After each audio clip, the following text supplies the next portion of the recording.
It's okay. It's not a big deal. When we went and interviewed Richard Bogard, and as soon as we got the phone, he was like, right, I need to know if it's on. I need to know when it's recording. And I need to know like all this and what's recorded. And we were like, I was expecting him to be really relaxed, and we asked the first question. He was like, right, so is it on? Is it not on? Are we going? And I was like, no, okay. And then we had to ask the first question about 3 times because he kept being like, so we are going. Do you want me to repeat the question? No, it's fine. It's pretty much all gonna be in. And you obviously do keep the questions in other words, it's just a chat with the three of us. Yeah, fine. Exactly. pretty much. Okay. Shall I start? Do you want me to start? You organised it. You can start. Okay. Hello everyone, welcome to another episode of the Pony Podcast.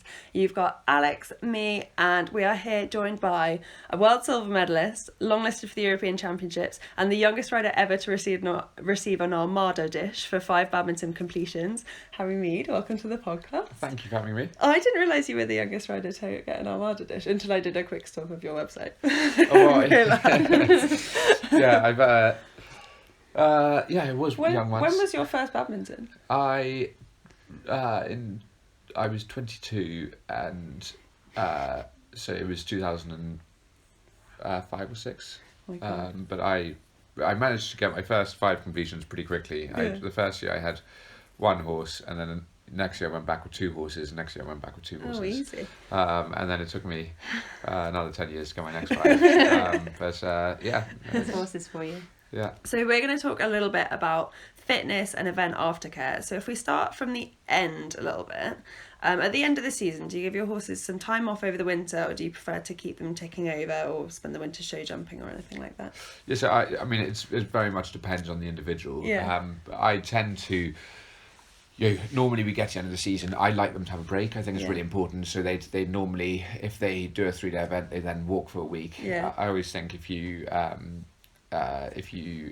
sort of give a horse a holiday straight away, quite often they might have a little bit of filling. You'd expect that running a 3-day event, particularly if the going's quite firm or very deep. And then if you give them a break straight away, you don't notice that actually 3 of the legs go down and one of them is the inflammation's masking something. So I always walk them for a week. Once I'm happy they've returned completely to normal, then they go out on holiday. And they would normally have, say, a couple of months off. It depends a little bit what time of year. If they finished Burley's very early, so the first week in September, whereas they might carry on and go right on to the end of October. But normally it'd be 6 to 8 weeks. Sometimes it might be shorter, sometimes it might be longer. Okay. And I might have a horse that we'd always have some that you might want to keep them in and work on some flying changes, if they're moving up a level for the flat work, or I might do a bit of intensive show jumping over the winter, or something might stay in and have a few days hunting. Yeah. So it sort of depends, but unless there's a good reason, they tend to have a break and they have their shoes off, get unrugged, and go out in 2s and 3s and become normal horses. Do you find that having a break affects your younger horses and your older horses differently, or do you find that they both come back? I think they come back really well. I think it's a long season and it's intense, and mentally it's great for them to go away and if a horse misses a year through an injury, they normally come back a better horse for it. Yeah. And you expect them to have lost a lot of the sort of fine tuning and obviously they've lost their conditioning in terms of the fitness, but in terms of their sort of technical ability, they actually often come back better. And I think at the end of the season, it's great for them to have a break. It also means that you can actually, I always try and, if you've got a horse that doesn't carry a huge amount of condition, while they're out on holiday, all the horses get fed on holiday, but that kind of horse we would feed a lot to, so they come in quite big, so then you can afford to actually feed them. And you're not having to stuff food into them during their time when they come back in into January and February, and they're jumping out of their skins anyway. So when you're bringing them back in, talk us through your basic fitness routine from kind of walk work to their first competition. So I have a bit of a model which I sort of worked out by looking at what traditionally I'd always done, but also what my father did, and looking at a lot of yards other yards, whether it's in eventing or whether it's in racing or whether it's in different disciplines. And I sort of ask quite a lot of questions to see how long people give their horses holidays for, and how much road work they do coming back. And I tend to have a bit of a model where the amount of time that they spend on holiday, I would then take half that amount of time, and that's the amount of time that they would walk after their holiday, or I say do road work after the holiday. So if they have 4 weeks off, then they come in and they do 2 weeks of road work, and of the road work, the first half of it would be walking only, and the second half would be walking and trotting up the hills.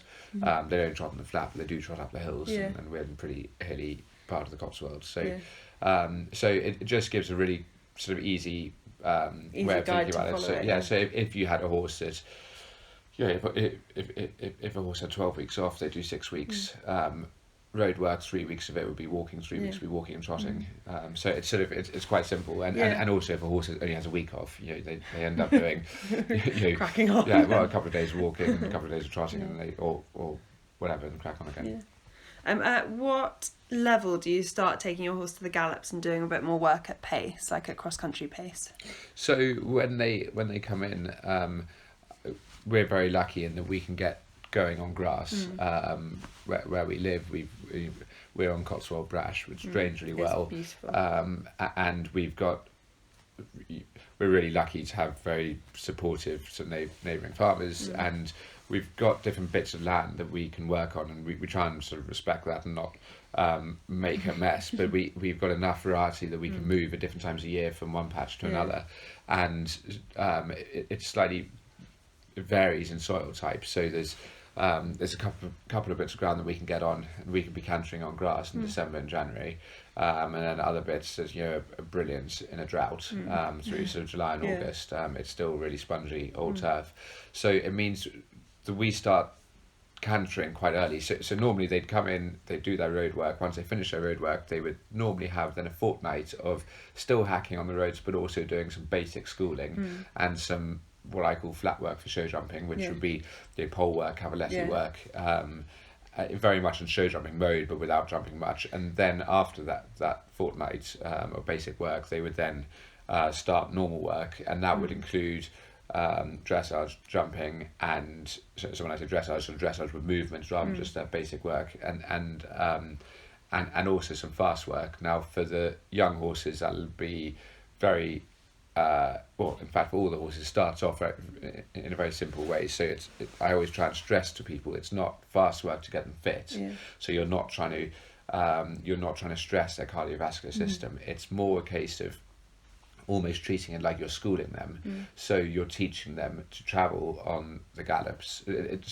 So when we start off, it's on a great big flat open bit of down rather than up a hill, and the idea there is just firstly to get their body used to travelling on grass again. So if you get when the foot hits the ground, you get a bit of a slide. I mean, it's minimal, but it's different obviously to being on the road or being on an artificial surface where there's very little movement, and so it's important for the fibres in the limbs to start to get used to that again. Otherwise you can do a lot of work on a surface, then get them reasonably fit, get out onto grass, and then they can't canter. or just because they pick up a strain. But also I think mentally it's really important they learn to breathe and relax. So that their early fast work is about just being able to pull your pedals up and bridge your reins, have them soft over the back and breathing, so they can lob along. So it's not high speed, it's breathing and relaxing. It's switching a horse off.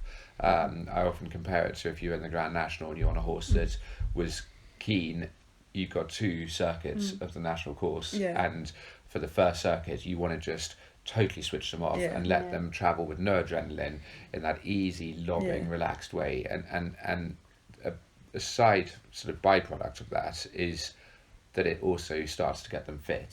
But the primary reason for doing it is to teach them just to lob and relax and breathe, and then it makes them very nice horses to ride, but also when you do start to move to your next phase of the fast work, they do really good work. You're not trying to just manage them from putting your arms out. Because my horse is quite strong, and I've found that I've been doing a lot of schooling with her on her fast work. I'm trying to gallop her with barely any contact, and doing a lot of changing within the pace of my faster canter, and it's made such a difference to her going cross country. Yeah.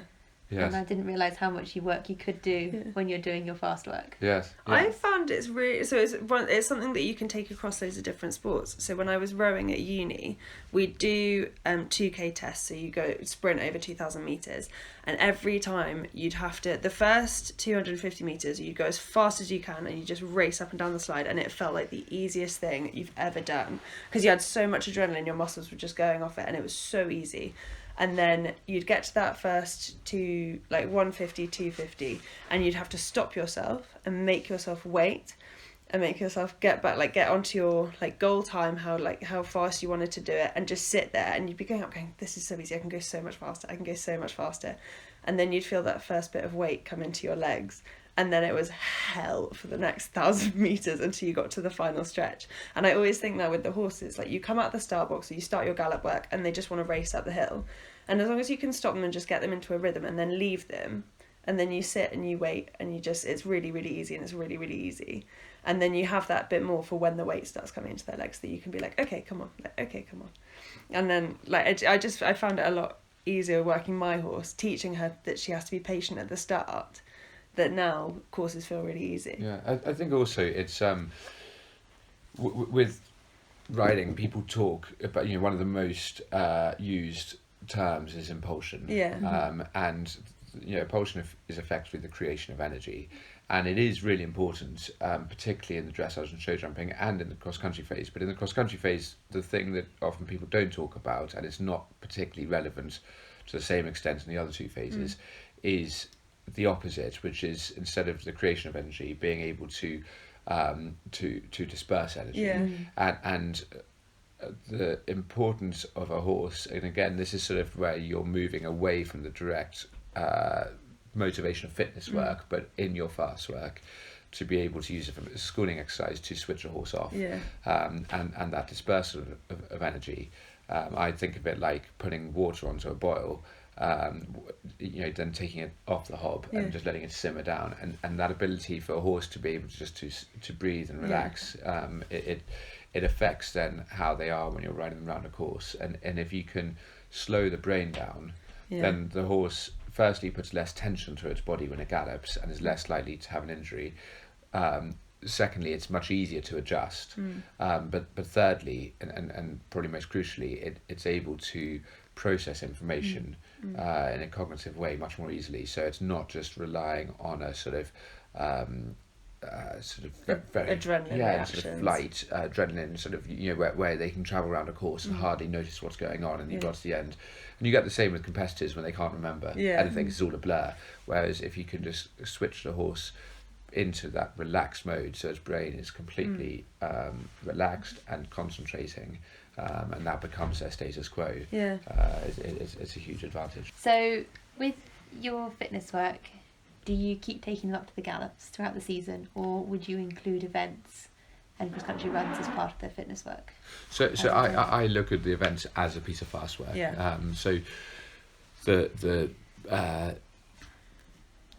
you can break it down to different parts of the season. So I quite enjoy the fact that we do a lot of our work on grass. I think it is ultimately the best surfaces are trying to mimic turf, and if you've got good old turf, that's the best of all. If you haven't, there's lots of bits of the world where you're on clay or very thin soil, and you have to come up with an alternative, or times of year where it's frozen or a drought.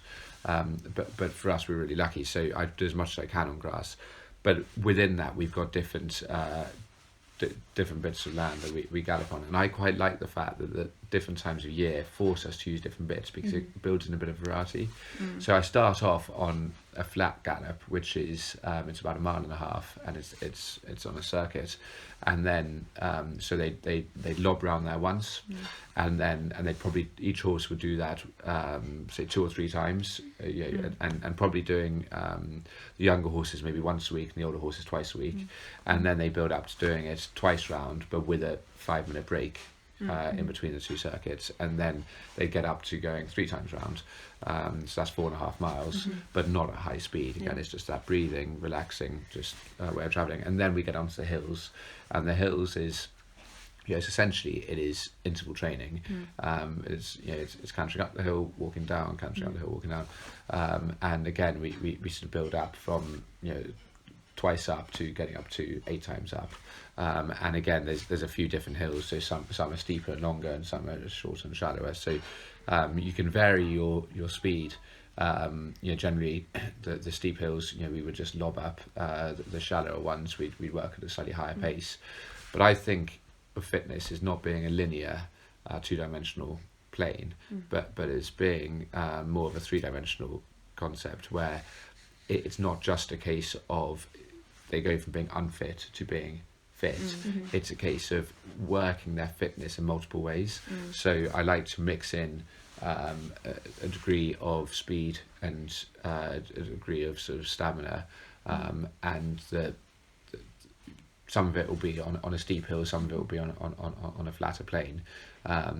So I would normally say, for example, do for every 2 bits of work, this is after they've done their initial sort of steady cantering, when they get up to the higher intensity work, and for the older horses, for every 2 bits of work I'd do on a steep gallop, I would do 1 bit on a flatter gallop. So an event would count as a flatter bit of work. So if they're running an event, then they probably wouldn't work on a flat gallop for 2 bits of work, and then in the meantime they'd work on a steep hill. With your top horse, so with away cruising, when you do your fast work and you're at pace work, do you work him at 5-star speed, or do you try and go faster so that you can adjust and allow for some slowing up when you're on a course? So I never calculate what speed I'm working at. I do it by feel. So and the feel, it would be really suited to the bit of terrain I'm on. So if I'm working up a very steep hill, then you'd obviously go a completely different speed if you're working on a flat piece of ground. So I would alter it. So I would do some work which would be, if I was going to the same gallop, and I might do one time I go there, I would say go up 9 furlong gallop once, pretty sharpish, and I might send a horse up half a furlong ahead of me or a furlong ahead of me, and I would join it 3/4 of the way up, and then pass. Or I might go up 2 or even 3 times in a relaxed lobbing pace. So again, you've got that variety, and I would purposely mix that in. So if you're not working out kind of what pace you're going, when you first take a horse to your new level, are you working out your speed purely off your stopwatch, or are you just kind of using your experience and your kind of eye as to how fast you're going, or just purely riding the rhythm and seeing how the horse feels? I would use my experience as to what kind of speed I would need to go at, and ultimately, eventing is an interesting sport because the dressage and the show jumping, you do the training at home, and competing is a demonstration of your training. Whereas cross country, you do most of your training on the job. So most events are not target events that you're trying to win. They're events that you're using to produce a horse, and therefore the speed at which you go, not just the speed but the entire manner in which you go around a course, it is a really important sort of foundation for how you expect the horse to go in the future. So I would opt to run my horses first and foremost, unless that horse needed to go and win a class. My primary concern is that you use that event to produce the horse in the best way, and that comes down purely to the feel. And the feel is what the horse feeding the horse gives you, the type of horse, whether often if you've got a horse that's slightly cautious, you need to run them at a quicker pace and really get them travelling and taking you.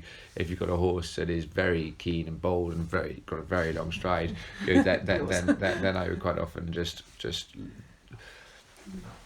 go into the start box, and I would make sure I didn't jump out of the start box. I'd get in, walk, trot, canter out, so you don't blow their brains coming out, and just let them roll along. And you're again trying to switch them off.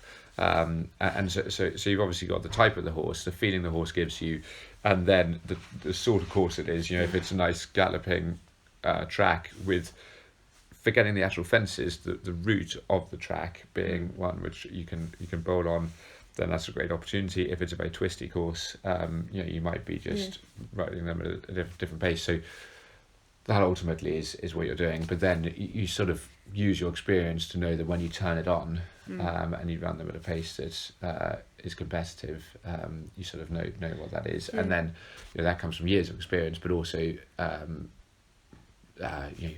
using your stopwatch as well, and knowing the horse and knowing the different speeds at different levels. I know a lot of people the lower levels. So I still don't use a stopwatch because I find it really distracting, and I'm not in the lead after the dressage. Like, I don't really care where I come. I'd rather get round in a nice rhythm and just ride what I'm riding.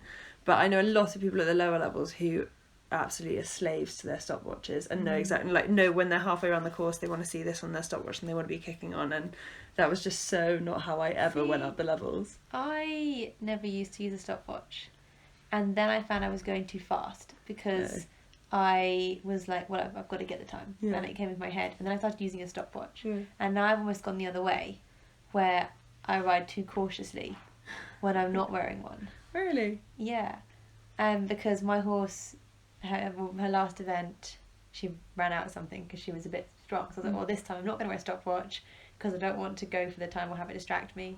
And then I ended up riding too backward because I was like going to get a good run, going to just keep it quiet. And I was too slow. You were being too nice. But then I feel like that is an experience thing that next time out, I'll kick on a bit and probably have a good You'll pace. be a bit better. I'd be more inclined to use them at a lower level than at a higher level. Really? And again, I'm not talking about the events where if you're aiming to be competitive and get inside the time, then I'd always wear one. But at the lower events, I would be more inclined, because you can take a horse to a B100 and the time can be very easy, and it can be a galloping course, and you're on a 7/8 spread horse that covers the ground, and it's very easy. Get told off by the steward. It's very easy to get going a bit quick, or you might be somewhere where they've wheeled it very tight, and it does vary. So I would. It wouldn't necessarily particularly change the pace that I ride up, because you know what you're doing, but it just. I also think it's not a bad thing for all riders, and particularly those who don't compete that often. You sort of maybe have one or two horses. It is that for you to start to get the feel of when you're a minute away from home. If you've got a countdown stopwatch and you know that you're a minute from the finish, sort of roughly at what point that is, and again 30 seconds and 20 seconds and 10 seconds, because otherwise, if you don't wear a stopwatch and then you wear one, it's quite difficult to gauge. When you're how fast that means you have to go. Yes, exactly. Maybe I should start putting mine back on. So it's but then I might, around novice events, I might decide that actually I'm just. But I think for novice events, I was still, unless I was really going to switch a horse off and was sure that I wasn't going to be near the time, I would still probably put one on. Whereas at intermediate and above, I would often not wear one. But then if I'm being competitive, obviously I would always have it. But then I might get halfway round. I think it's important as well that you can. If you've got a horse that you think is, if you're at an event and nobody's making the time, and you've got a horse that once they're in their rhythm, it's quite difficult to change that. And once you get to the halfway stage, and then quite often I would turn my watch off and ride to the horse, because at that point the minute markers start to become completely pointless, because you're unlikely to be on them. Whereas you can then concentrate on the horse. So when you're in the middle of a season and you're like working through your events, do you taper your horse's workload down in the lead up to a big event so they're doing a lighter workload than kind of normally? So for sort of studies with human athletes, the tape is normally around 10 days. And we tend to do 2 bits of fast work a week. Normally the last bit will be on the Saturday or Sunday, the weekend before the event, or possibly on the Monday, sort of before you sort of set off on the Tuesday or Wednesday to go there. And so that is sort of, it's basically a week until cross country day. And so my last gallop might be, it's certainly not going to be your most intense. So it might be, I used to taper more, and I would only do a half gallop, or I say gallop, a half bit of work on that last one. I now tend to pretty much do a normal piece of work, because you're effectively still missing a piece of fast work, because if you're doing 2 a week normally, and say you do your last one on the Saturday or Sunday, you would normally do another one midweek when you arrive at the event, if you weren't competing at the event. So effectively, by the time it gets to cross country day, they have missed a piece of work. But so it tends to be a bit more consistent. With your own fitness, how much do you do, and what level would you think about having some extra fitness for yourself when you're riding so that you can help your horse to the best of your ability? Yeah, so it depends. I guess it's looking at what your sort of lifestyle is. So if you're riding a lot of horses, that your fitness work is being done partly in your day-to-day training. If you're riding fewer horses, then you probably have to do a bit more.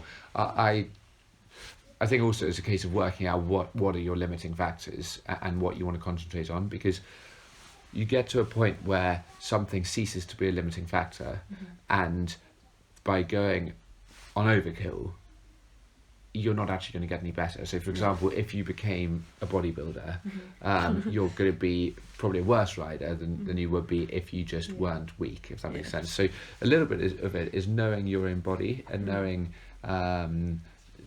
if you're a type who is quite sort of loose and gangly and weak, or if you're quite strong and rigid, then it would affect whether you do more stretching based work or strength based work. And so I do Pilates every week. I stretch every day. I have a stretch routine I do every day. I have a warm up thing that I do before I start riding every day. Can confirm.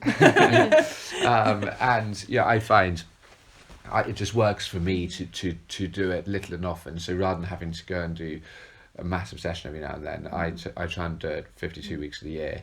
And a little bit like brushing your teeth, if you just assume it's something you do twice a day, it doesn't have to be a hassle. So I do Pilates, I do stretching, and I've been amazed at how actually you don't need to do that much to make a difference. Yeah. Because I went to Chepstow and my horse had a run out, and I was like, I hadn't done enough fitness work because I haven't done an event since March, and I thought I was going to be okay because I work on a yard, and I started doing some running every other day in the morning before we started work. And by the time I went to my next event, it was only 2.5 weeks later, but I definitely felt fitter. Yeah. And I wasn't like I was doing a lot of running either. I've got a great physio, and she sometimes she doesn't know about horses or eventing, but she will sometimes ask me a question. Instead of saying, how are you feeling, and is everything okay, she will sometimes ask me a question, which is, on a scale of 1 to 10, how well do you feel you're riding at the moment? And it's quite a good question, because she doesn't want to know the specifics of what the ingredients are to make you feel good or not good.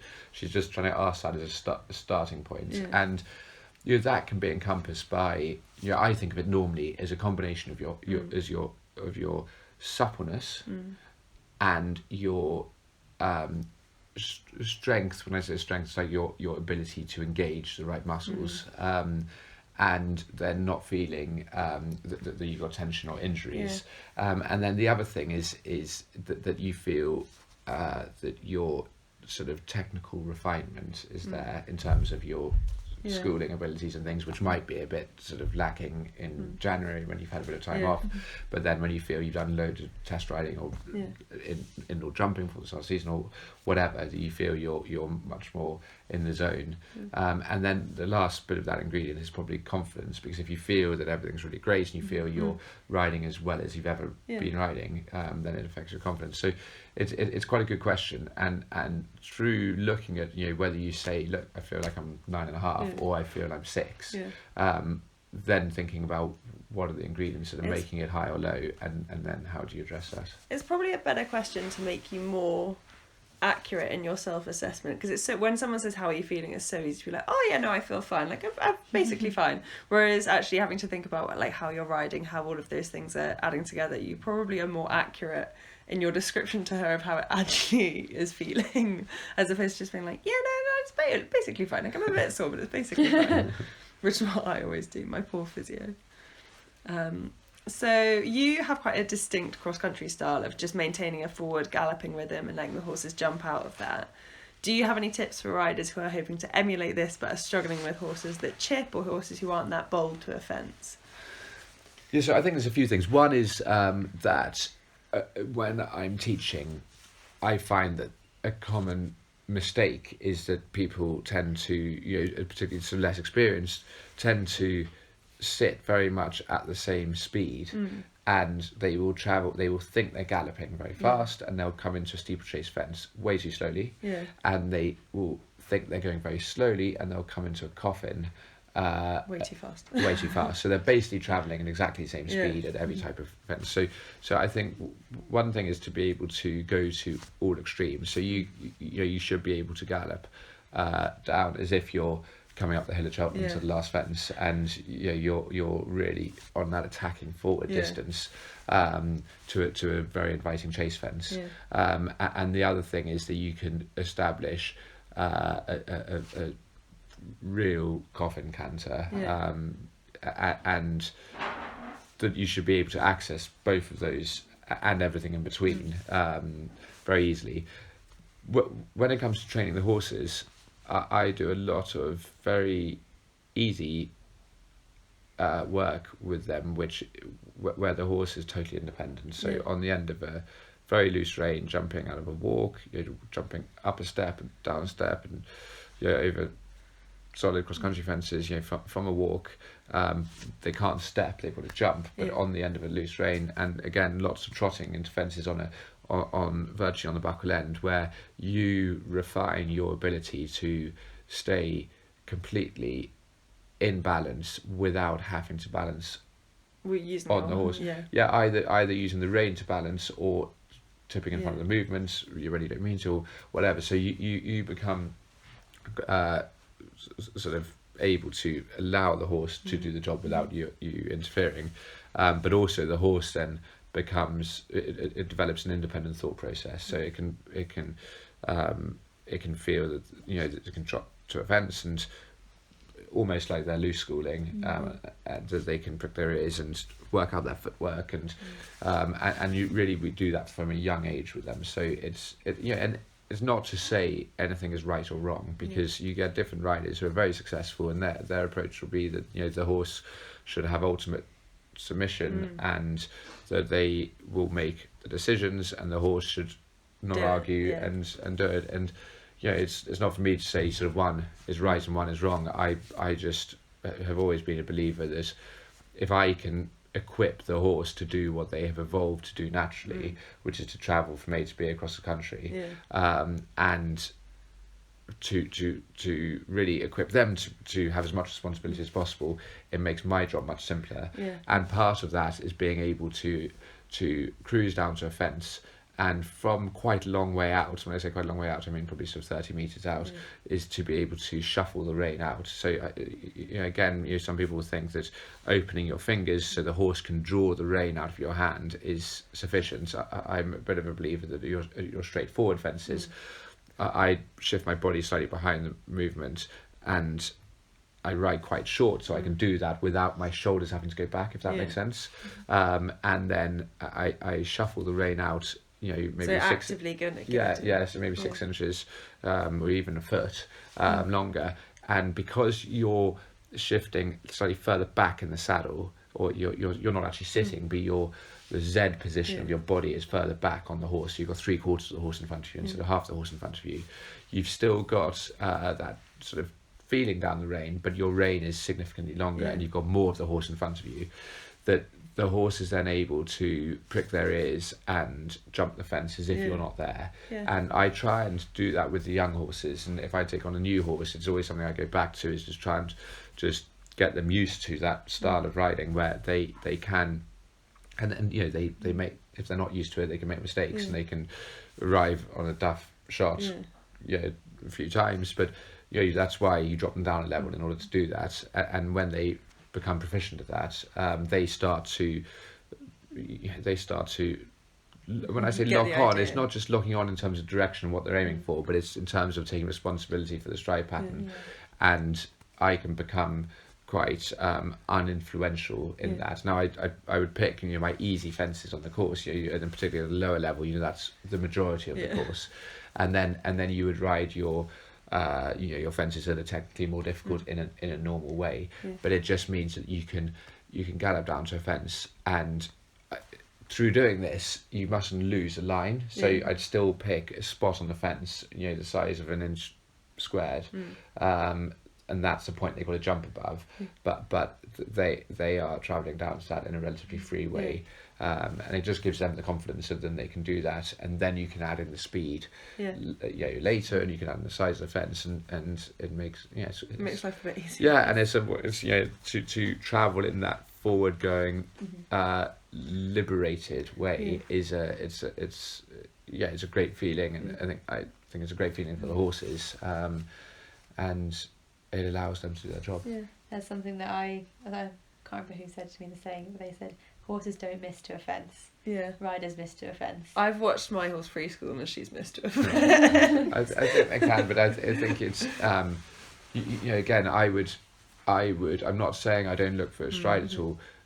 You still use your eye, but you have that ability to not interfere unless you need to, if that makes sense. It's a style that's becoming more popular. Like, I know Caroline Moore is a big believer in it, and Ros Cantor's riding a lot more like that, just with a bit of a longer rein to the fence, where she just kind of stays in balance over the top of it, and the horse has to take more responsibility for the jump. I mean, it's the other thing is I would try and, I say try, you know, when you're quite a long way out and you see a good distance, you know, then I'd quite often look away from the fence or whatever, that, and it's, you know, things go through different styles. This is something I've sort of always done, and it's if different styles come in, I will probably still always do it, but it's Okay, so we've talked a little bit about getting to competitions and what we do when you're there. So let's talk a little bit about after the competition is done. There are so many products on the market for icing, and all of us here, I think, use different strategies for icing our horses. What products have you found the most effective that you've tried? So if you're looking at what products are effective, it's really a case of first working out what you're trying to do, which is to affect the circulation. And so I, over the years, had tried lots of different things, and I've tried them on myself to see what the effects are. Can confirm knee ice 5 boots do well. But the simplest way of extracting heat by conduction out of the body is either by cold hosing or by icing. So rather than putting a chemical on, or you know, we used to use ice tight, you know, which obviously the clay, which which works to a certain extent, but actually I think what we do now, which is a wet J cloth onto a wet leg, and then ice cube bags, which you know, disposable bags you get in the supermarkets, and then we bandage that on. But again, looking at how that works, the cold tends to go down. So normally the top 2 inches doesn't actually get cold. So obviously that can be the high suspensory, Yeah. even the check ligament area, so it doesn't actually get cold. Yeah. And right down sort of under the joints, Yeah. the sesamoid and down the back of the pastern can be ice cold, Yeah. even though that's got no ice on it. So I would always put them a little bit higher. Yeah. And I'd always make sure that the legs are wet, not just the hair, but right into the skin. Yeah. So you make sure that Fully soaked. with a sponge you actually rub quite a bit of water in against the hair both ways. So there's so the that then it conduction. can conduct better. And then 20 minutes on, and at a 3-day event, what we normally do is 20 minutes on, 20 minutes off, 20 minutes on, 20 minutes off, then 20 minutes on, an hour off, 20 minutes on, an hour, or 50 minutes off. So you're doing it every hour. And that tends to work well. And then the other thing I quite often do is just pour a bit of water down the back into the top of the bandage, because that again just improves conduction. Air is the best insulator, so if you can keep it wet. And in the winter, cold hosing can be brilliant. In the summer, it probably is less effective than icing when the water's A bit warmer. 8 degrees warmer. Yeah. I've started, so we are sponsored by a company called Chimera, who do infrared leggings and sportswear, and they sponsor the England rugby team. They supply the England rugby team as well, which is very exciting, because I got to go to a fitting the other day, and it was very exciting.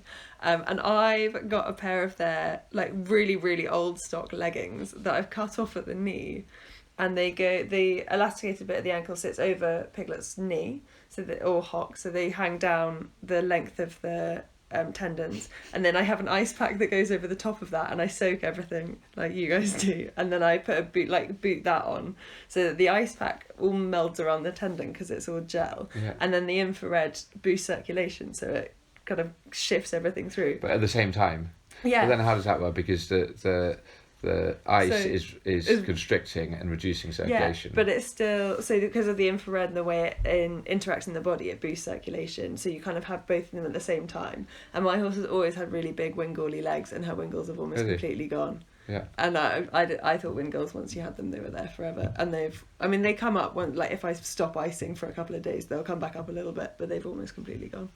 Yeah. Which is, I thought it was very exciting. You were sitting in the kitchen quite late, with your sewing kit, unpicking all your leggings. No. I'm glad they worked out for you. The girl I work for thought I was absolutely insane. As well, I've got a top, because I've got a pad for her back as well, and then I had these leggings that I was unpicking. She thought I was absolutely mental, but it works. So what can you do? At what level do you start icing them? So would you ice a horse that had just gone around an 80 or a 90, or would you only start once they kind of reach novice level? So we tend to start just because it's good to get the horses used to it. It's good to get the staff into the routine. It's not an option. We just do it without thinking about it. So when a horse competes, they have ice on. When a horse gallops, they have ice on. But their early gentle cantering doesn't count as proper fast work. So it's when they start doing significant fast work. But our young horses tend to, they do their early cantering, and we then get onto the hills, they only trot on the hills, just because they don't it actually gets them so fit that it's more of a strength based exercise, but they blow and their heart works enough that actually they their fitness goes up a lot, so they tend not to do fast work, as it were, therefore don't get iced after their hill work, but they do after competing. Okay, easy. So that's, would you only ice after fast work, or after jumping on hard ground or anything? Yeah, like if they had a very big jump, so the advanced horses, if they were jumping a big course on this firm ground, then they probably have ice on, and then after we ice, they have there's a cooling gel, which ice tight. Was it ice tight? Stay tight. Stay tight. Which is great for just keeping them cool. Yeah. Well, do you have any other additional aftercare you use, or any other things that you do to help with the horse's day-to-day maintenance? I think we try and keep it sort of reasonably simple. With supplements and things, there's a tendency to overfeed supplements. The science behind supplements is that if a horse is deficient in something, then it will uptake that substance. But if it's not deficient, it won't. It'll pass straight through it. So by piling every supplement into a horse doesn't You're actually making a very, very expensive muck heap. So we do. I think a lot of it is just sensible horsemanship. The whole thing of giving your horses the right amount of work, not too little, not too much, working on the right type of ground, working at the right speed, and not over supporting the horses. So I try not to bandage them. They get bandaged after an event at night. Quite a lot of them live out overnight, so if they go to an event and they're going in the field when they get home, then when they get home they have the bandages off and go in the field. If they stay in overnight, they have the bandages off in the morning. But we try not to then keep them bandaged, because it's, I don't know whether you've ever tried sleeping in a tuber grip, but it actually it's uncomfortable. Yeah, it is. It's not superficially uncomfortable. It can the joint can start to ache, and you can end up doing more. And the horse needs that support after a while. So we try and keep it sort of reasonably simple. Again, I'm a big believer that a horse, the foot of the horse acts as a pump. So you're through the icing. Again, it's important to think about what you're trying to achieve. You're trying to achieve sort of vasodilation and vasoconstriction, and the dilation comes partly through work. So the tendons get there's a very limited blood supply to them. So whereas a foot acts like a pump. So actually, our horses tend to not get days off at the lower levels. Basically because they don't need them. The higher the intensity of work, the lower the frequency should be. So the horses are in, getting ready for a 3-day event, they're galloping and they're doing harder schooling sessions and harder jumping sessions. They need a day off. They need a day to recover, and they need other easy days built into the program. Whereas the younger horses that are in that sort of ticking over kind of thing, they don't need. It's almost better for them to actually still be moving. So they might have a day, an easy day twice a week where they go and trot up a couple of hills, but it's not taxing. It's not they're not going to be stiff or sore afterwards. But it just keeps them moving. And from a soundness point of view, that's it's Mine important. hates a day off. She's miserable if you leave her alone and don't ride her. She's miserable, and then miserable the next day because she's like, "Well, you ignored me yesterday, so I'm not doing anything you want." And also, it depends what time of year it is. If they can have it, if it's a hot summer's day and they're living out, then a day off is very different. So if a horse is standing in a stable 24 hours a day, and actually a day off isn't 24 hours in the stable, it's 48 hours in the stable if they haven't been in the field. Yeah. Well, I think that's all our questions. So thank you so much for talking to us in such detail about everything. It's been so helpful. I hope everyone else has found it helpful as well. Obviously you're planning to be at Birdie, so everyone can see you there, but you're out and about so much this season. I'm sure people watch you carefully wherever they go. If people want to find out more about what you're up to, where can they find you? Social media and social media, but just always come up and say hi at an event and ask away. You always learn things. I ask questions everywhere I go, and I always try and tell my children, never be afraid to ask questions. You're always learning. You're going to be mobbed everywhere. I think there was a while ago I went to Salverton when it was still running, and my sister came with me, and she must have been, it's my youngest sister, so she's 7 years younger than me, so she must have been like 8 or 9 at the time. And there were lots of quite well-known riders there, and we were on quite late, and she'd come with me because she brought her autograph book, and she was like, I'm going to go around and I'm going to get loads of autographs. And we went around to lots of different people, and I think we might have come to your lorry at some point. But we went to see Victoria Madison, and she took her into the lorry, and she showed her all the horses, and she let them stroke them all, and she drew a little picture of Penny's in her autograph book, and she was like, if ever you want to come to my yard, you can come and pat some horses, and you can come and meet her in real life. And Louise left just clutching it to her chest, the best joke ever. that's a great thing about the sport is you get a complete mix of experience, but also it's stuff which can take a lot of time and effort and mistakes to learn from experience. Just ask away, ask anyone. It's never feel embarrassed. It's no hardship sharing information, so go for it. You guys obviously know where to find us on social media, so we are at the Pony Podcast on Instagram, the Pony Podcast on Facebook, and if you have any comments or you want us to do other episodes on things, email theponypod@gmail.com. Other than that, I think that's everything. Yeah. All right, we'll see you soon. All right, bye.